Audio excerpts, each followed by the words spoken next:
오늘은 시뮬레이션 관련된 내용은 아니고요. 얼마 전에 EV9 관련 이슈를 접하면서 이 부분은 좀 말씀드리면 좋겠다는 생각이 들어서 주제를 잡게 됐고요. EV9에서 창문 떨림 이슈가 있었어요. 이 떨린 이슈와 관련돼서 버피팅 노이즈라는 현상이 나오는데, 근데 이게 어떻게 보면 차를 너무 잘 만들어서 생기는 건데 설명이 필요한 부분이 있어서 자료를 좀 찾아봐서 설명드리려고 하고요. 이게 어떤 현상인지 조건하고 특징 그리고 원리를 알아보도록 하겠습니다. 그래서 EV인 창문 떨린 이슈가 분리해서 봐야 될 것 같아요. 첫 번째로 이 창문에 가해지는 힘이 있고요. 이 힘에 의해서 창문이 자체가 떨리게 돼요. 근데 이제 힘하고 떨리는 창문 자체는 이제 별개이기 때문에 저는 창문에 가해지는 힘, 이 힘에 대해서 말씀드리려고 하고요. 이 힘은 강한 압력의 반복입니다. 그래서 계속 반복되는 특정 주파수로 반복되는 압력이고, 그리고 소음도 압력이에요. 그래서 버피팅 노이즈라고 하고요. 그래서 이 버피팅 노이즈가 어떤 건지 한번 알아보도록 하겠습니다. 그래서 특징으로는 낮은 주파수를 가지고 있어요. 뭐 무조건 20Hz 이하는 아닌데 대부분 20Hz 이하에서 발생하고 있고, 그런데 이 주파수의 특징은 가청 주파수 이하입니다. 저희가 20Hz부터 들을 수 있거든요.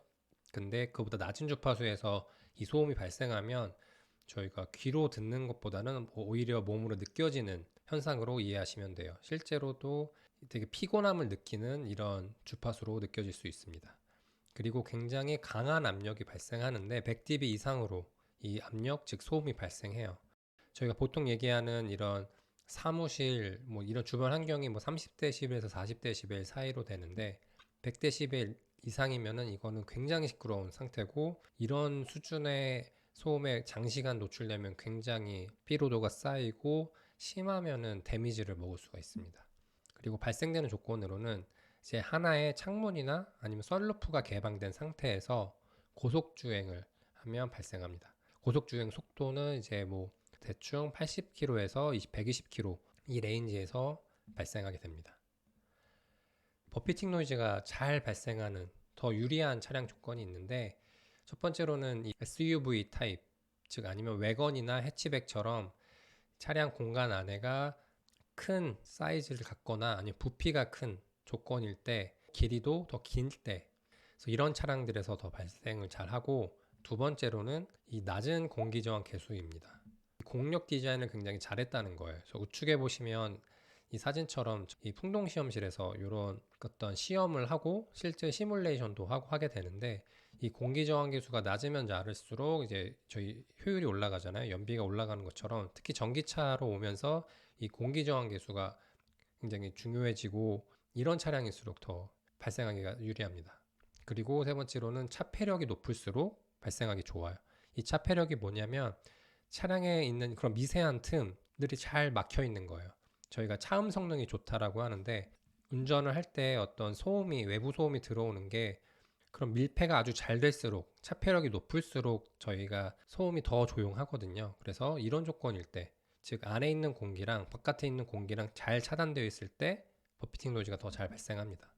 그리고 마지막으로는 뒤쪽의 창문이 100% 개방되어 있을 때 발생하기 좋아요. 재밌는 거는 이 두 번째, 세 번째, 즉 낮은 공기 저항 계수와 높은 차폐력은 저희가 보통 얘기하는 잘 만든 자동차예요. 특히 전기차로 오면서 이런 SUV나 해치백 같은 스타일 형태를 많이 갖게 되는데, EV9이 버피팅 노이즈가 발생한다는 거는 오히려 정말 잘 만든 자동차라는 걸 역으로 알 수 있는 거죠. 근데 형태적으로도 SUV가 더 불리하기 때문에 이 이슈가 더 좀 불거져 나온 게 아닌가 싶습니다. 그래서 이 버피팅 노이즈가 어떤 원리로 발생하는지 설명드리려고 하는데요. 이 두 가지 조건을 만족해야 돼요. 첫 번째로는 헬름홀츠 공명기라는 조건이 있는데, 이거를 만족하면서 동시에 와류가 발생해야 됩니다. 근데 와류도 이 반복적인 와류가 발생해서 이 공명기랑 이 반복적인 와류랑 딱 맞았을 때 이 공명 형상이 딱 일어나면서 버피팅 노이즈가 생기는 거예요. 헬름홀츠 공명기랑 와류가 어떤 것인지 자세히 설명드리도록 하겠습니다. 이 헬름홀츠 공명기는 좌측 사진 이렇게 보시는 것처럼 이렇게 큰 캐비티가 있고 이 목 부분이 있어요. 이렇게 오리피스가 있어서 이 목 부분이 있고, 이런 형태를 갖는 곳에 안에 유체, 즉 공기가 차 있으면은 공명 현상이 발생합니다. 이 공명 현상이 뭐냐면 저희가 공진하는 소리를 많이 이제 들어보셨을 텐데 어떤 구조물이 특정 주파수로 진동해서 굉장히 큰 진동이 발생하면 공진이 발생한다라고 하는데 똑같이 구조물뿐 아니라 공간에서도 공진이 발생할 수 있어요. 그래서 사진을 보시면 좌측에 이 앞에 헤르미츠 공명기를 도식화한 건데 이렇게 캐비티, 즉 에어가 차여 있는 캐비티가 있어야 되고 이렇게 목이 있어야 됩니다. 이 목에도 이제 에어가 있는데 어떤 역할을 하냐면 이 안에 있는 캐비티는 스프링 같은 역할을 하고 목에 있는 유체는 이제 매스 역할을 하게 됩니다. 그래서 이거를 다시 도식화하면 스프링하고 매스가 있고 이런 형태가 있다면 저희가 공진 주파수를 갖게 돼요. 그래서 위쪽에서 이 반복적인 어떤 외력이 온다면 갖고 있는 공진 주파수랑 딱 맞았다면 공진이 발생하게 되고요. 근데 제가 이론적으로 이렇게 설명드리면 좀 어려우실 수가 있는데 다 한 번씩 유리병 어렸을 때 불어보셨죠? 이렇게 불다 보면 저희가 잘 조절하면 특정 톤이 나오게끔 만들 수 있잖아요. 그게 이 헤르멀츠 공명기랑 같은 원리입니다. 그래서 이쪽에 매스가 있고 안쪽에는 스프링이 있는 것처럼 작용을 해서 공명 현상이 일어나고 이거를 헤르멀츠 공명기라고 해요.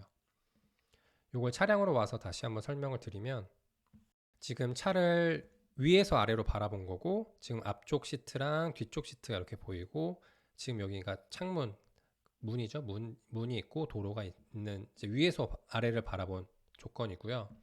차 내부에는 보시는 것처럼 이렇게 공기가 차 있고 창문이 이렇게 열려 있으면 앞에서 이제 내기라고 말씀드렸던 것처럼 그 부분이 이제 매스가 역할을 하는 거고 그리고 주행을 하면서 바람이 이렇게 지나가면 저희가 앞에서 봤던 공명을 저희가 부는 거랑 동일한 조건이 되는 겁니다. 그래서 이 버피팅 노이즈가 발생하려면 차 내부에 공기가 충분히 있어야 되고 그리고 한쪽 창문이 열려 있어서 오리피스 같은 역할을 해야 됩니다. 그래서 차 자체가 지금 이 헤르멀츠 공명기 같은 조건을 딱 갖게 되고요. 여기에 플러스 반복적인 와류 유동이 발생해야 돼요. 이 와류가 저희가 볼텍스라고 하는데 이걸 소용돌이라고 하거든요. 이렇게 공기가 흘러갈 때 일정하게 흘러가기도 하지만 특정 장애물이 있거나 아니면 갑작스럽게 형태가 변하면 공기가 부셔지면서 이렇게 소용돌이가 일어납니다. 이거를 이제 와류라고 하는데 저희가 에어로다이나믹스 측면에서 보면 차량의 측면은 이 와류가 발생할 수밖에 없어요. 에어로다이나믹이 뭐냐고 하면 저희가 이제 시험적으로 보지만 보통은 CFD 해석으로 많이 봅니다.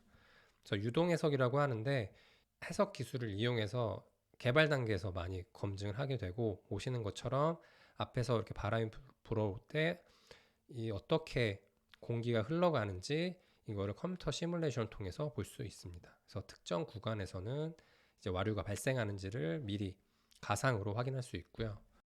그래서 이 에어로다이나믹스 측면에서는 차량 측면에서 와류가 발생할 수밖에 없는데 다음 사진은 실제 버피팅 노이즈랑 관련돼서 각 창문이나 썬루프가 오픈되었을 때 어떤 와류가 발생하는지 좀 비주얼로 해석으로 보여주는 겁니다. 그래서 CFD 해석을 해보면 첫 번째로 앞쪽 창문이 열려 있는 상태를 보시면 이 A 필러 쪽에서 오는 공기가 이렇게 부셔지면서 와류가 발생하고 그리고 이 사이드 미러가 있죠. 사이드 미러도 장애물이 있다 보니까 이 뒤쪽으로 굉장히 큰 와류가 발생하게 됩니다.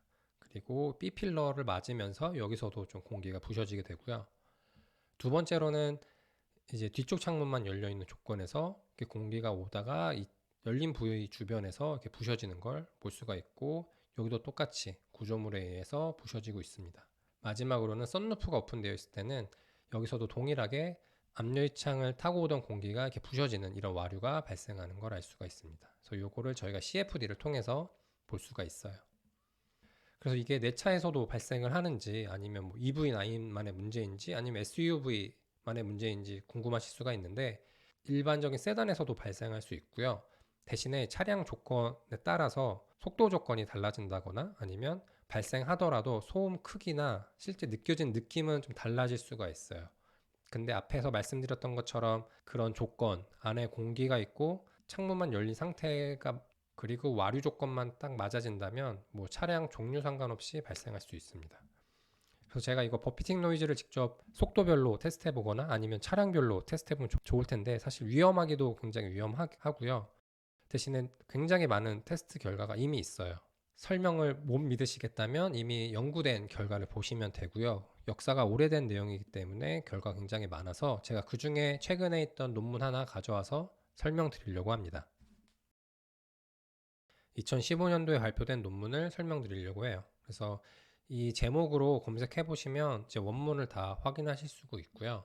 이 논문에서는 버피팅 노이즈의 이론 부분을 어떤 원인으로 발생하는지 설명해주고 또 실제 5가지 종류에 대해서 테스트를 했고 그리고 주행 속도별로 60km부터 120km까지 속도에 따라서 소음을 측정했습니다. 그리고 앞창문이나 뒤쪽 창문 아니면 같이 열었을 때 이런 조합에 대해서 시험을 했고 그리고 창문도 이제 개방 정도 25%에서 100%까지 단계별로 열어가면서 테스트를 했습니다. 그래서 이 테스트한 것 중에 제가 이제 관심 있는 것만 좀 축약을 해서 설명드리려고 합니다. 그래서 첫 번째로는 발생 원인을 얘기하고 있고 여기서도 동일하게 에어로다이나믹스 이 에어플로우에 대해서 설명을 하고 있어요. 여기선 다 사이드 쪽 에어플로우에 대해서 얘기를 하고 있고 총 3가지 리전이 나눠져 있습니다. 그래서 톱, 버튼, 미들이 있고요. 각 리전마다 이 유동 나타나는 특성이 좀 다르고요. 이 특성이 어떻게 다른지 먼저 그림을 보시면 이렇게 톱 리전은 이제 헬리컬 에어플로우라고 해서 이렇게 스프링 모양으로 이렇게 스파이럴하게 돌아가는 소용돌이가 발생하고 그리고 이 버튼 리전은 이 카르만 볼텍스라고 해서 와류가 반복적으로 발생하지만 점점 이렇게 커지는 현상이 발생합니다. 그리고 이 사이를 이제 빠르게 지나가는 미들 리전 특징이 있고요. 첫 번째 그 톱 리전 이 스파이럴 에어플로우는 이 앞 유리창이 A 필라 쪽에서 이렇게 꺾이면서 유동이 거기를 타고 가면서 이렇게 소용돌이 치는 이런 특징을 갖고 있어요. 그래서 스파이럴하게 있기 때문에 이런 이름이 붙어 있고요. 이 위쪽 리전에 영향을 주고 있습니다. 그리고 좀 다른 자료도 제가 추가해 봤는데 차량이 갖고 있는 형태 때문에 이런 다양한 볼텍스들이 생기고 이렇게 지오메트리가 꺾이는 부위들 뭐 앞유리창이나 뒷유리창 그리고 요 트렁크 뒷부분에서 발생하거나 아니면 이 A필라나 C필라 이런 부분에서 이런 식으로 볼텍스가 발생하고 있습니다. 그 다음은 이제 버튼 리전이라고 해서 본 카르만 볼텍스 플로우로 와류가 저희가 아마 보통 생각하는 와류는 이런 형태일 거예요. 근데 저희가 이제 사이드 미러가 있기 때문에 빠르게 주행하다 보면은 이쪽에서 공기가 부셔지면서 이 카르만 볼텍스가 생기는데 이 특징은 이 볼텍스가 점점 커지면서 뒤쪽에서는 와류가 더 크게 발생하는 걸 알 수가 있어요. 그래서 사이드 미러 때문에 발생한 이 카르만 볼텍스는 저희가 앞쪽 창문을 열 것보다는 뒤쪽 창문을 여는 게 이런 버피팅 노이즈가 더 잘 발생하는 어떤 원인 중에 하나로 볼 수가 있습니다. 그래서 실제 시험을 했던 대상 차량이고요. 이게 2015년도에 나온 논문이니까 그 전에 차량들을 가지고 테스트를 한 거고 왼쪽에는 이제 클래스랑 모델명이 있고 연식까지 있고 오른쪽에는 각 사진들을 제가 가져왔는데 좀 공통점을 보자면 제가 앞에서 설명드렸던 것처럼 이제 해치백 스타일 이렇게 포함되어 있고 이제 SUV도 한 차량이 있고 그리고 대형 세단도 이렇게 5시리즈가 하나 들어가 있습니다. 시험 결과를 뒤에 보겠지만 무조건 뭐 SUV나 해치백에서만 발생하는 건 아니고요. 길이가 길어서 안에 부피가 충분히 있는 차량 이런 대형 세단 같은 경우도 발생할 수가 있습니다. 그래서 시험 결과를 볼 텐데요. 먼저 이 그래프를 어떻게 보는지 좀 설명드려야 될 것 같아요. 100% 이제 뒤쪽 창문이 열린 상태에서 시트에서 마이크로폰으로 소음을 측정한 거고 그리고 축을 보시면 세로 축은 소음 측정을 이제 소음 레벨을 나타내고 있고 dB 단위입니다. 그리고 가로축은 주파수 범위예요. 그래서 저희가 소음 측정을 하면 주파수마다 이제 어떤 소음 레벨을 알 수 있는지 분석을 할 수 있는데 지금 보시면 가로축이 10Hz부터 25Hz까지 어떤 소음 레벨을 갖는지 이 속도별로 측정한 결과를 보여주고 있습니다. 그래서 예를 들어서 이 점선으로 되어 있는 110km 속도일 때 결과를 보면 지금 이렇게 피크가 이렇게 올라와 있죠. 그러면은 이 주파수에서 가장 큰 소음 레벨이 발생하고 있는 거고요. 요게 대략적으로 한 19.5Hz, 19Hz 정도 되는 주파수에서 큰 소음이 발생한다. 이렇게 이해하시면 되고, 요거는 이제 속도마다 요 특징이 달라지게 됩니다. 이 사진을 보실 때 아래쪽에 이제 차량 이름하고 가장 높은 피크가 발생하는 속도, 주파수, 이제 레벨까지 보여주고 있습니다.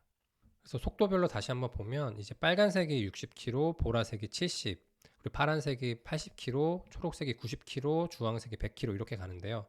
60km일 때는 거의 어떤 피크 같은 형상이 보이지 않죠. 근데 이제 70km 가니까 조금 이렇게 올라오고 80km 갔을 때 이제 명확하게 이제 피크가 이렇게 발생합니다. 아마 이때부터 조금 그런 버피팅 같은 현상이 좀 느껴질 거예요. 그리고 90km 가면 이 주파수도 올라가고 솜 레벨도 올라가고요.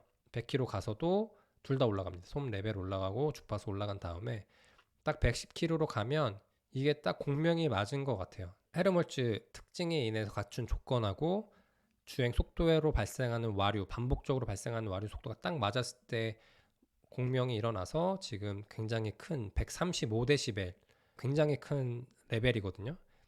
60km, 70km에서 발생하는 레벨보다도 훨씬 높게 이렇게 발생하고 있습니다. 그리고 오히려 속도가 높아지면 소음이 더 커지는 게 아니라 120km에서는 소음 레벨이 다시 좀 낮아지는 이런 특징을 갖고 있어요. 지금 오펠에 대해서 본 거고요. 요거를 피크만 이제 이렇게 이어서 보면은 속도가 올라갈수록 이렇게 소음 레벨도 이렇게 올라가고요. 마지막에 좀 떨어지지만 주파수도 속도가 올라가면서 이렇게 올라가는 걸 볼 수가 있습니다. 아마 속도가 올라가면서 반복되는 이 주기가 짧아지기 때문에 주파수가 올라갈 걸로 생각이 되고요. 이게 이 오펠 차량만의 특징이냐? 그런 건 아니고 다른 차량 4가지에 대해서도 다 속도별로 테스트한 결과를 제가 붙여놨는데 보시면 유사해요. 속도가 올라가면서 레벨도 올라가고 주파수도 올라가게 되고요. 그리고 가장 높은 피크가 발생하는 주파수는 이렇게 점선으로 표시되어 있는데 이 기아 차량 같은 경우는 18Hz, 이 프리랜더 같은 경우는 17.2Hz, 그리고 푸조 같은 경우는 두 개인데 뒤쪽 걸로 보면 16Hz 정도, 그리고 BMW는 20Hz. 앞쪽에서 말씀드렸던 것처럼 다 20Hz 이하에서 소음이 발생하고 있고요.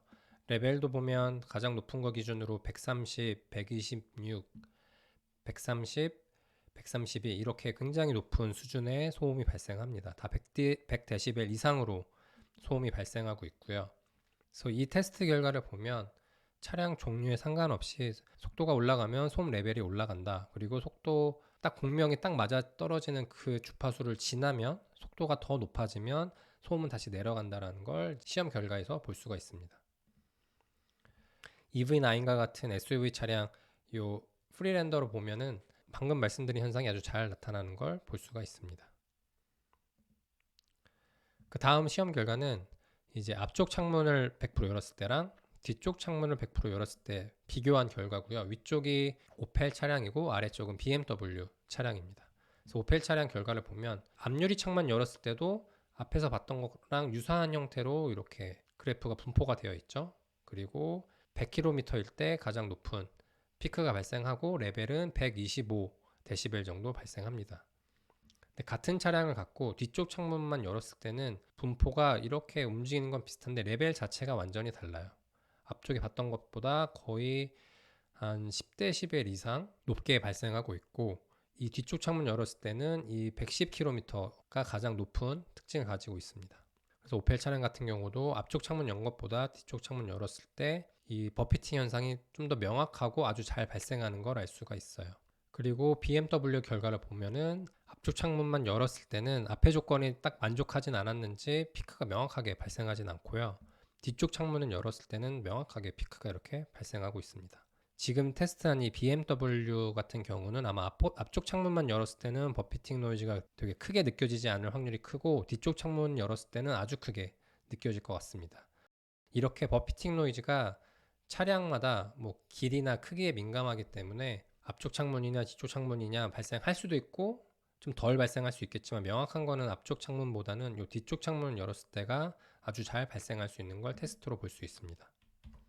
그래서 이런 버피팅 노이즈 현상이 발생했을 때 이 현상을 없애려면은 앞쪽 창문을 하나 더 열어라 이렇게 얘기를 하는데요. 실제 테스트 결과를 봐도 그렇습니다. 보시면은 이 초록색 그래프가 이 뒤쪽만 100% 열었을 때 그래프고 빨간색 그래프가 이제 앞쪽과 뒤쪽을 같이 열었을 때 그래프인데요.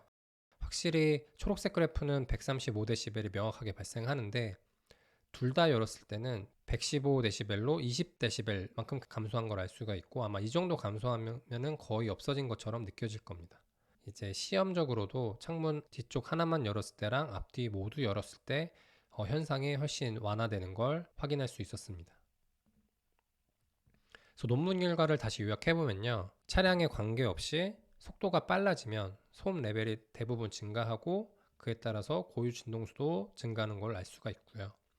대신에 어떤 차량들은 특정 속도가 넘어가면 소음이 다시 감소하는 걸 확인할 수 있었습니다.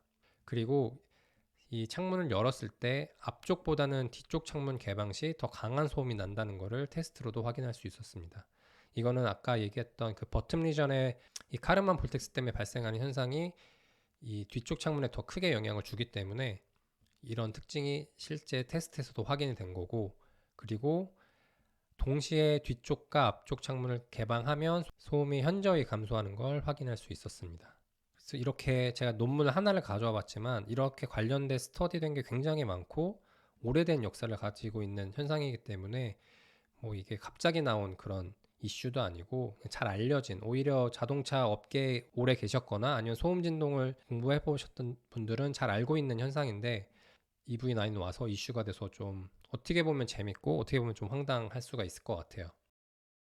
그래서 버피팅 노이즈가 자동차가 가지고 있는 형태랑 특징 때문에 발생할 수밖에 없는 이런 물리적인 현상인데, 그러니까 전기차로 오면서 되게 신경 써서 잘 개발한 조용하고 공기 저항계수도 낮게 잘 만든 자동차인데, 그래서 EV9은 조금 억울할 수도 있을 것 같습니다.